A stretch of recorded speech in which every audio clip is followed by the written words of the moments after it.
मुस्तफा खैरुल वरा आहीं असां जो तू इमाम। मुस्तफा खैरुल वरा आहीं असां जो तू इमाम। ज़ात तुंहिंजी खे खुदा बख्शो वॾो आहे एहतराम।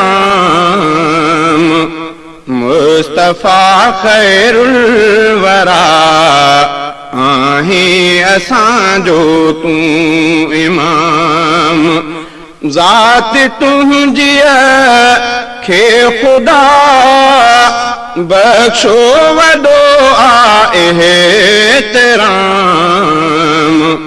मुस्तफा खैरुल वरा आहीं असां जो तू इमाम। तुंहिंजे मनसब जे बुलंदीअ खे रुगो ॼाणे उहो। तुंहिंजे मनसब जे बुलंदीअ खे रुगो ॼाणे उहो। जंहिं अता तोखे कयो मखलूक में आला मकाम। मुस्तफा खैरुल वरा आहीं असां जो तू इमाम। मुस्तफा खैरुल वरा आहीं असां जो तू इमाम। ज़ात तुंहिंजी खे खुदा बख्शो वॾो आहे एहतराम। मुस्तफा खैरुल वरा आहीं असां जो तू इमाम। थो मञा तौरेत खे ज़बूर खे इंजील खे।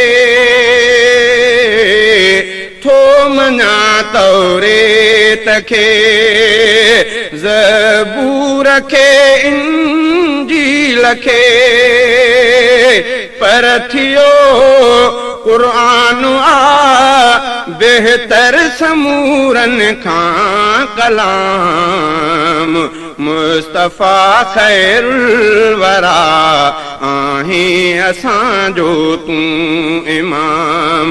मुस्तफा खैरुल वरा आहीं असां जो तू इमाम।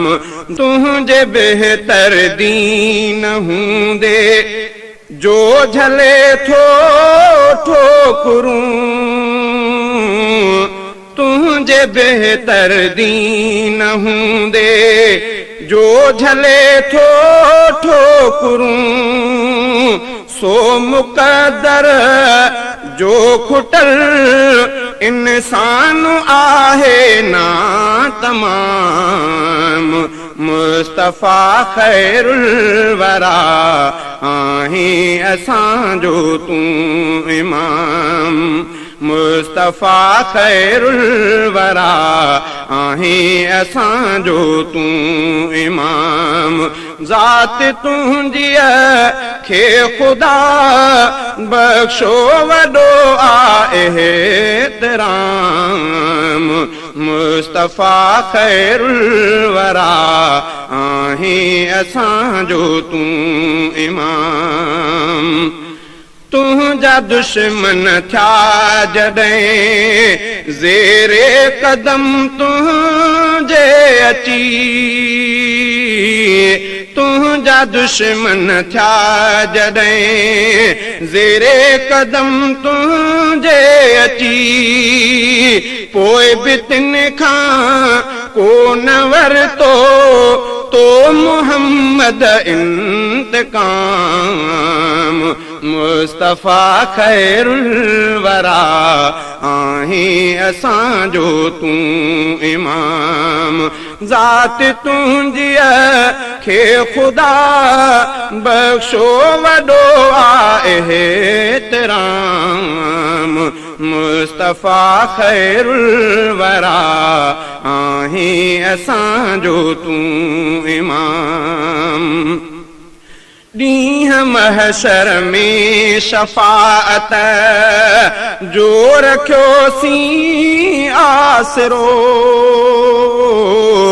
ॾींहं महशर में